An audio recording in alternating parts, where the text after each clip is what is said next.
Buenas tardes, soy la cadete de primer año Alejandra Conde Martínez, perteneciente a la Escuela Militar de Enfermería, y en esta ocasión les voy a presentar el aparato digestivo, que es proyecto de la materia de fisiología humana a cargo del médico cirujano, maestro en ciencias con especialidad, Said Fernández Hernández.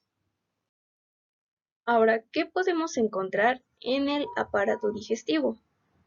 Entre los órganos del aparato digestivo podemos encontrar principalmente la boca, es el primer órgano. Después encontramos a la faringe, el esófago, que conecta con el estómago. Del estómago pasa a ser intestino delgado, luego intestino grueso y finalmente llega al ano. Tenemos células accesorias, por ejemplo los dientes, en la boca, la lengua, las glándulas salivales.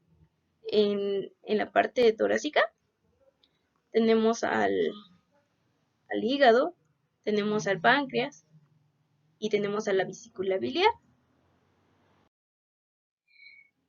El aparato digestivo tiene 6 funciones esenciales. Cada una de estas funciones se puede llevar a cabo en una o varias zonas del aparato digestivo. Entre estas funciones encontramos la de ingestión, la de secreción, la de mezcla y propulsión, la de digestión, la de absorción y la de defecación.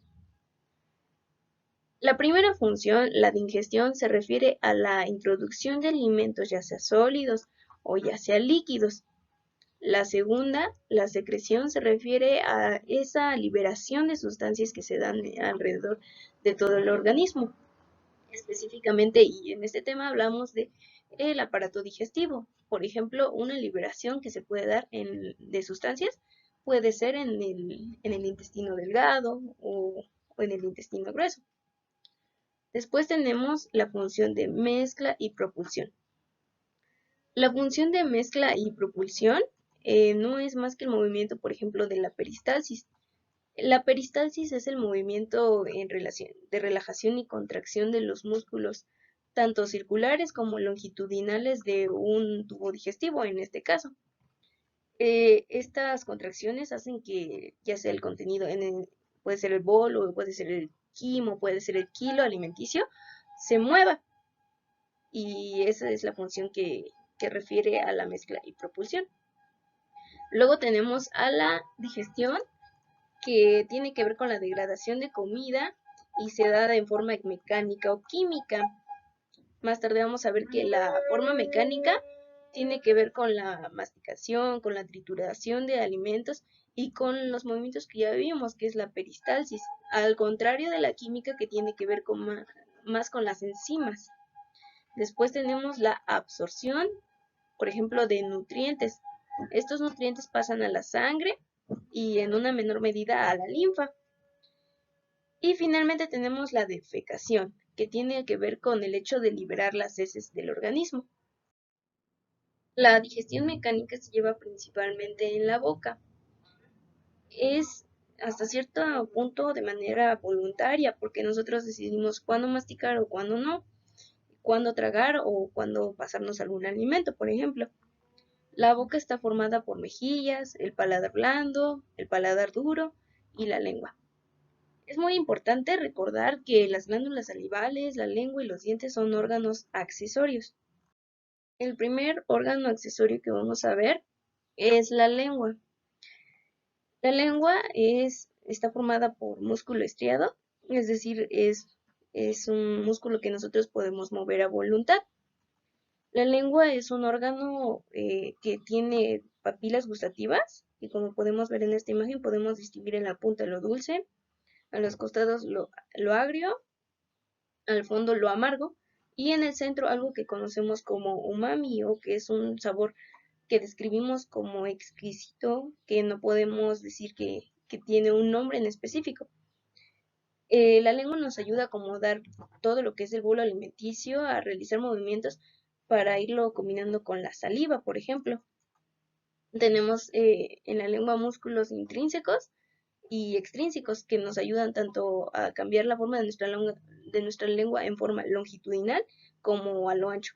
Es una ventaja que podemos utilizar y que también nos ayuda en nuestro lenguaje, porque gracias a ello podemos articular o producir distintos sonidos para poder pronunciar alguna palabra y comunicarnos. Tenemos a los dientes que se encuentran inmersos o insertados en las apófisis alveolares de ambos maxilares. Tenemos el maxilar superior y el maxilar inferior.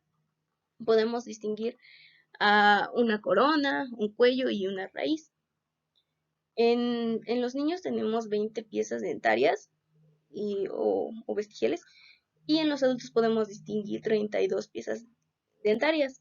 Tenemos dos incisivos centrales, tenemos dos laterales, tenemos dos caninos, tenemos dos premolares de cada lado, por lo que suman 4 premolares en solo un maxilar, en este caso del superior, y tenemos 3 molares de cada lado, por lo que podemos distinguir 6 molares en un solo hueso maxilar. Por lo tanto, sumamos 32 piezas dentarias. En la boca tenemos la saliva. La saliva no solamente nos ayuda a limpiar la cavidad oral, está compuesta, para empezar, del 95.5% de ella es agua. El otro 0.5% son solutos y puede ser sodio, puede haber potasio, cloro, bicarbonatos. Podemos hallar inmunoglobulinas y podemos hallar enzimas como la milasa y la lipasa, que destruyen o comienzan con la destrucción de los carbohidratos y de las grasas, en el caso de la lipasa. Por lo tanto, podemos considerar que la saliva no solamente lubrica, disuelve los alimentos, no solo los ablanda, no solo los humedece, también es una barrera de protección contra microorganismos que podrían ocasionarnos un daño. Las glándulas productoras de saliva son 3 de manera muy general. Hallamos la glándula parótida, que es la más grande. Hallamos glándulas submaxilares y sublinguales. La sublingual obviamente es porque está debajo de la lengua, y la submaxilar debajo del hueso maxilar.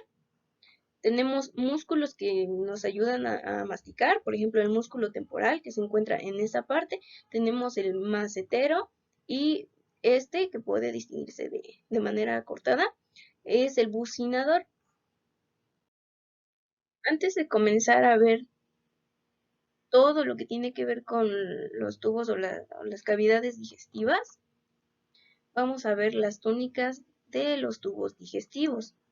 Las 4 capas del tubo o de los tubos digestivos de profundidad a superficie son mucosa, submucosa, muscular y serosa. Es decir, que la mucosa se va a encontrar en la luz, y la serosa, o más tarde, como vamos a ver, también puede llamarse adventicia, se va a encontrar en la parte más superficial de una cavidad.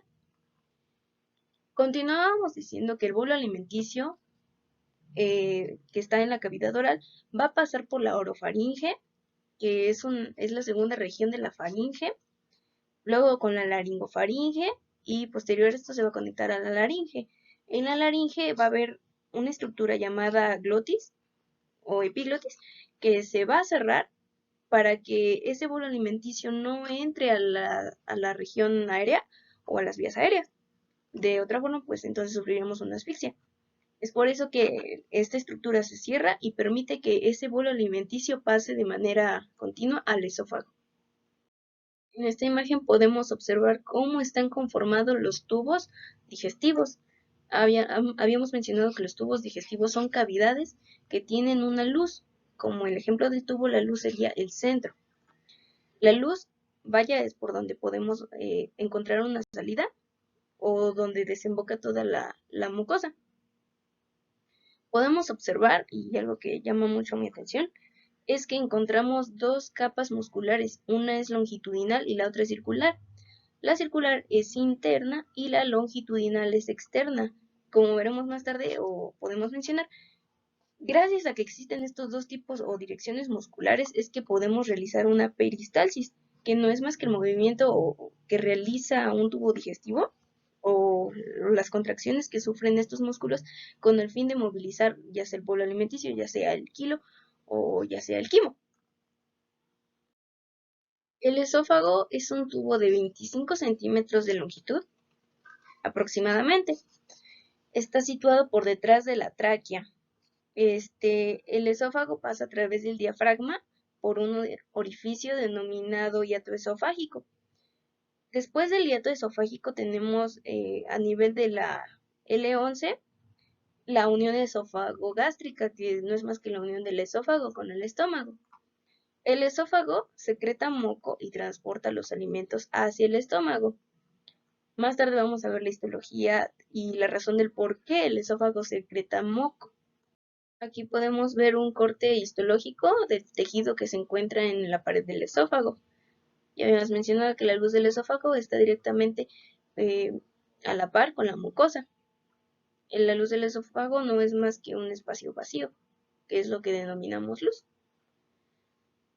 Luego vamos a ver que durante la fase esofágica de la deglución, los alimentos progresan por el esófago hacia el estómago por el peristaltismo, que como ya vimos es el movimiento que realiza las capas musculares con el fin de mover alimento o lo que llega a denominarse en ese momento.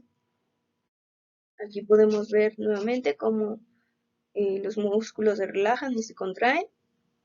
El bolo alimenticio pasa al estómago por el esfínter esófago-gástrico cerca de la región llamada cardias. El estómago tiene 4 funciones esenciales.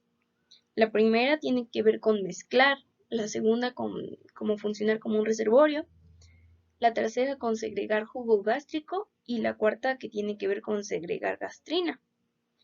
En la primera función que tiene que ver con mezclar, es relativo a que la saliva, el alimento y el jugo gástrico se mueven de tal forma que se mezclan y forman el quimo. La segunda función que tiene que ver con reservorio tiene que ver con guardar ese quimo, guardar ese alimento antes de que pase al intestino delgado. Luego, la tercera función que tiene que ver con segregar jugo gástrico no es más que generar ese jugo que contiene ácido clorhídrico. Gracias al ácido clorhídrico podemos desnaturalizar las proteínas. La pepsina, en su factor activo, también es capaz de degradarlas. El factor intrínseco que colabora en la absorción de la vitamina B12 y la lipasa gástrica que colabora en la digestión de los triglicéridos. Finalmente, la segregación de la gastrina, que tiene que ver con segregarla a la circulación sanguínea del propio estómago. En esta imagen podemos distinguir las diferentes direcciones que tiene el músculo en el estómago, podemos distinguir sus secciones y podemos distinguir sus curvaturas. Para empezar, la parte más superficial, en esa parte el músculo es de tipo longitudinal.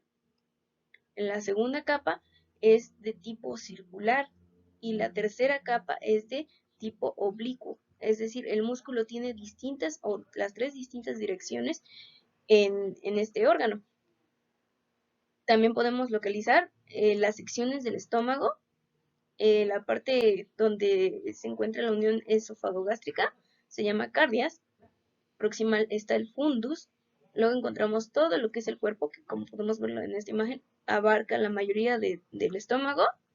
Tenemos el antro y posterior a eso tenemos el conducto pilórico. En el conducto pilórico, o también lo podemos reconocer como esfínter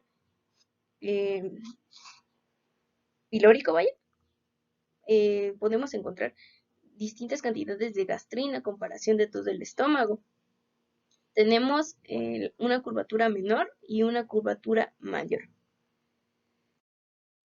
En el estómago podemos distinguir a la mucosa, que es una barrera de protección para el mismo estómago, debido a todas las sustancias que produce. Tenemos células parietales, que son necesarias para la absorción de la vitamina B12, que utilizamos para la formación de los glóbulos rojos o el procedimiento que conocemos como eritropoyesis. También tenemos en las células parietales lo que es el factor intrínseco, es producido gracias a estas células. Tenemos células principales que colaboran en el desdoblamiento de las proteínas en el caso de los péptidos o desdoblando triglicéridos en caso de las grasas, gracias a la lipasa.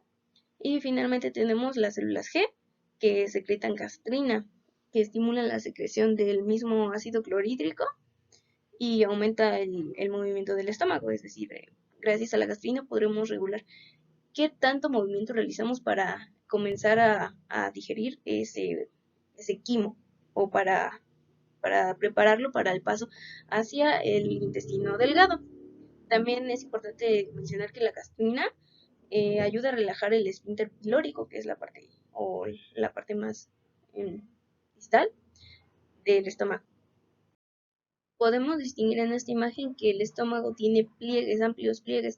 Estos pliegues, y junto con las 3 capas de músculo que tiene, que ya vimos es longitudinal, circular y y diagonal, permiten que el estómago cambie, o aparentemente cambie su tamaño y se pueda extender o se pueda caer. Esto es para que podamos captar más alimento dentro del estómago, o en caso de no ser requerido se pueda acortar ese músculo aparentemente gracias a los pliegues que contiene. Ya vimos las células que se encuentran inmersas en estos pliegues, que pues ya vimos son las células G, las células parietales, las células productoras de mucosa o caliciformes, por ejemplo. Ahora vamos a ver, o a comenzar a ver, acerca de los órganos accesorios, que en este caso es el páncreas, es el hígado y es la vesícula biliar. Vamos a ver cómo funcionan estos órganos o estas glándulas antes de que el quimo pase al intestino delgado. En el caso del páncreas, vemos que es una glándula retroperitoneal, es decir, que está atrás o fuera del peritoneo. Mide alrededor de 12 a 15 centímetros de largo por 2.5 aproximadamente de ancho. Podemos distinguir que tiene una cola, tiene un cuello y tiene una cabeza. El páncreas es el encargado de producir jugo pancreático, que contiene amilasa, tripsina, lipasa y nucleasa. Este jugo pancreático, estas enzimas, por ejemplo en el caso de la amilasa, ayuda a degradar, vaya, los almidones, la tripsina, tiene que ver con las proteínas, la lipasa con las grasas y la nucleasa con los nucleótidos. El páncreas tiene funciones tanto endocrinas como exocrinas. Como ya vimos, tenemos células exocrinas y células endocrinas. Las células exocrinas son células acinosas, que son propias del páncreas, que secretan el jugo pancreático, como ya lo vimos. Las células endocrinas son las que cumplen con funciones de segregar hormonas o segregar glucagón, insulina, somatostina y el polipeptido pancreático en los vasos sanguíneos, es decir, al torrente sanguíneo. La siguiente glándula que tenemos, accesoria, es el hígado. El hígado es la glándula más voluminosa en el cuerpo y pesa alrededor de 1.4 kilogramos en un adulto promedio. El hígado está por debajo del diafragma. Este almacena, concentra bilis y la vierte sobre el duodeno a través del colédoco. Podemos observar que el hígado se encuentra dividido en 2 lóbulos, que es el lóbulo izquierdo y el lóbulo derecho. Estos 2 lóbulos están divididos por un ligamento que conoceremos como ligamento falciforme. Si dividiéramos ambos lóbulos derecho e izquierdo, tendríamos en realidad 8 segmentos, porque cada uno se divide en 4 más. Y como ya mencionábamos, tenemos a una vesícula biliar que se encuentra inferior al lóbulo derecho del hígado. Bueno, el hígado recibe sangre de la arteria hepática, que es el que contiene la sangre oxigenada. También recibe irrigación por parte de la vena porta, que si bien trae sangre desoxigenada, también trae algunos nutrientes. Un dato interesante es que el hígado es capaz de liberar glucosa, que obtiene a partir del glucógeno, cuando éste es muy baja en la sangre, o de manera contraria, cuando la glucosa es mucha en la sangre, pues puede captarla y convertirla en glucógeno. De esta forma siempre va a tener de alguna forma un reservorio de energía en caso de que llegase a faltar. Bueno, dentro de las funciones del hígado podemos encontrar 6 funciones. En esta diapositiva mostramos 3. La primera tiene que ver con metabolizar hidratos de carbono, lípidos y proteínas. Por ejemplo, em, con respecto a los lípidos, se puede, a partir del colesterol, sintetizar sales biliares. Otra es que, por ejemplo, los hepatocitos pueden sintetizar proteínas como las globulinas, las albúminas, el fibrógeno. Respecto a la segunda función, que es procesar fármacos y hormonas, pues tiene que ver, por ejemplo, cuando tomamos alcohol y entonces el hígado tiene la capacidad de digerirlo y de poder excretarlo. Lo mismo pasa con drogas como la penicilina, por ejemplo, y tenemos que excreta bilirrubina. La bilirrubina es un compuesto que contiene hemoglobina de los eritrocitos viejos, es decir, cuando cumplen los 120 días, ellos mueren y la hemoglobina es captada también en el hígado y pues puede formar parte del compuesto de la bilirrubina. Tenemos también otras 3. La primera es la síntesis de las sales biliares. Por ejemplo, las sales biliares sirven para emulsionar y absorber los líquidos. Emulsionar quiere decir como quebrantar ese lípido que es muy grande y transformarlo en gotículas o micelas, es decir, fraccionarlo para que pueda ser más digerible. También otra función del hígado es la de almacenamiento. Por ejemplo, almacena vitaminas como la vitamina A, la vitamina B12, la vitamina D, E, K, y también llega a almacenar algunos minerales como el hierro y el cobre. Y finalmente la fagocitosis tiene que ver cuando el hígado fagocita glóbulos blancos, glóbulos rojos y también llega a fagocitar algunas bacterias. Bueno, la unidad anatómico-funcional del hígado es el hepatocito. El hepatocito son todas estas bolitas que encontramos, todas ellas se disponen en una forma hexagonal, como podemos ver aquí, marcando en el puntero. Podemos ver que tiene por centro una vena central y en 3 puntas de este hexágono podemos encontrar lo que conocemos como la tríada porta. La tríada porta es el conjunto entre una rama de la arteria hepática, un conducto biliar y un conducto de la rama vena porta hepática. Eh, esta- estas estructuras están cubiertas, como ya lo vimos, por hepatocitos. Como podemos recordar, en la tríada portal tenemos un conducto que nos lleva en común a la vesícula biliar, que se encuentra aquí. La vesícula biliar tiene un líquido que conocemos como bilis y diariamente los hepatocitos secretan entre 800 y 1000 mililitros. Este compuesto es entre color amarillo o, como podemos ver en este color, como un verde oliva. Y está compuesto por sales biliares, por pigmentos, en iones, y todo eso desemboca en el colédoco, que el colédoco es la unión entre el conducto cístico de la vesícula biliar y el conducto pancreático del páncreas. Juntas, las sustancias desembocan a través del esfínter hacia el duodeno. Como recordaremos, una de las funciones del hígado es la de la fagocitosis. Recordaremos que fagocitan todas las células que fagocitan están los eritrocitos. Estos traen un grupo hemo, que es el que les permite capturar oxígeno. Esta proteína se recicla y pues juntos con otras sustancias llegan a producir el pigmento que le da el color característico a las heces, que es el color marrón. Y principalmente el nombre de ese pigmento es el de la estecopilina. Vamos a ver un poco más acerca de los productos que llevan la bilis del hígado y la vesícula biliar y jugo pancreático desde el páncreas hacia el duodeno. Como podemos ver, aquí está el conducto biliar, este sería el pancreático, desembocan ambos en el colédoco y el colédoco desemboca en la papila duodenal mayor, que se encuentra ligada a la ampolla de Vater o ampolla hepatopancreática. El siguiente órgano que vamos a ver es el intestino delgado. El intestino delgado absorbe aproximadamente el 90% del agua. Se divide en tres secciones, que es el duodeno, el yeyuno e ilion. El intestino delgado cuenta con pliegues circulares, como podemos ver en la foto, en la mayoría de lo que es este tracto digestivo. Sin embargo, podemos ver que en la porción proximal del duodeno es donde comienzan estos pliegues y terminan cerca de la porción media del ileo.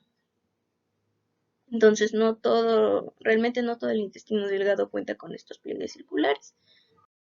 Como veíamos en la imagen anterior, pues realmente gracias a los pliegues que tiene el intestino delgado es como podemos aumentar la superficie de absorción, lo que hace que el quimo también, que ahora se va a llamar kilo, describa o se mueva en una trayectoria como si fuera un tornillo. En vez de moverse en línea recta a través del intestino, se va a mover en forma circular. De esa forma es como aumenta el área de absorción. Leemos que el intestino delgado tiene las mismas capas, pero con estructuras especiales que facilitan los procesos de digestión y absorción, como son los pliegues circulares, las vellosidades y las microvellosidades. Como podemos ver aquí en la imagen, estos son los pliegues y hablamos que los pliegues tienen vellosidades, que sería todo esto en conjunto, como pueden verlo en el puntero, y esa vellosidad tiene otros vellitos que se llaman microvellosidades. De hecho, esto pueden verlo en esta imagen. Encontramos aquí que esto es la vellosidad y en la parte apical encontramos la microvellosidad. Sabemos que el intestino delgado completa la digestión que se inició en el estómago de los hidratos de carbono, de las proteínas, de los lípidos, y eso lo hace a través de enzimas como la maltasa, la sacarasa, la lactasa, hay peptidasas, nucleasas y fosfatasas. Estas tres específicamente tienen que ver con lo que son los almidones, los carbohidratos, las peptidasas y las peptidasas tienen que ver con las proteínas y las nucleosidasas y fosfatasas tienen que ver con los ácidos nucleicos. Una vez que termina el hilio del intestino grueso, comienza lo que es el intestino grueso. El intestino grueso es un órgano que mide alrededor de 1.5 metros de largo por 6.5 centímetros de diámetro aproximadamente. Se extiende desde el ilion hasta el ano y se distingue en 4 regiones, que son el ciego, el colon, el recto y el conducto anal. El intestino grueso también absorbe iones como el sodio, el cloro y algunas otras vitaminas. Podemos ver en esta imagen que cuenta todavía con microvellosidades, como en el intestino delgado, y tiene también células caliciformes que secretan moco. El moco va a ser muy importante en este órgano o en esta sección del intestino. Como ya habíamos mencionado, aquí tenemos la parte terminal del hilo, del intestino delgado, y a continuación tenemos el ciego. El apéndice vermiforme es como una extensión vestigial de tipo linfoide. Está inferior al ciego. El ciego es esta parte y comienza o continúa el colon ascendente, que es esta sección del colon. Luego sigue el colon transverso y finalmente el colon descendente. Aquí podemos distinguir ilio, ciego, colon ascendente, colon transverso, colon descendente. Esta curvatura se llama colon sigmoides o colon sigmoideo. Esta es la extensión del recto y finalmente se encuentra el ano. Aquí podemos ver una figura más acercada donde podemos ver el ano, que sería esta parte. Esta. Y podemos apreciar aquí las venas hemorroidales, tenemos el ano, tenemos el esfínter anal. El esfínter anal es de carácter, una parte involuntaria y la otra voluntaria, es decir, nosotros decidimos cuándo queremos defecar. Un movimiento característico del intestino grueso es la propulsión austral. Estas, como burbujitas, son las austras y son características del intestino grueso. En este proceso, las austras relajadas se distienden, o sea, se expanden a medida que se llenan. Obviamente se llenan por lo que van a ser las heces. Cuando esta distensión o este llenado alcanza pues cierto grado, las paredes de las austras se contraen e impulsan todo el contenido a la siguiente austra. Es decir, hacen esto y el contenido que estaba aquí pasa a la siguiente y así continuamente. Entonces lo que estaba en esta austra va a pasar a esta, va a pasar a esta y todo por movimientos de propulsión. Es importante mencionar que aquí en el intestino grueso pues también existe el peristaltismo, pero es en menor medida a comparación del intestino delgado. Otras de las funciones del intestino grueso es que completa la absorción. Como ya mencionábamos, la absorción se lleva mayoritariamente del 90%, de hecho, en el intestino delgado.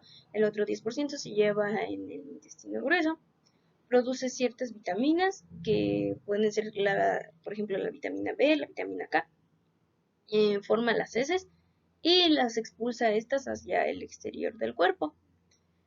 Mm, el reflejo de la de la excreción o el reflejo de defecación, más bien dicho, se da cuando la presión en la pared rectal es estimulada y por lo tanto es que podemos decidir a través del esfínter voluntario cuándo defecar. Y de esta forma terminamos el sistema digestivo y nos veremos en el siguiente video.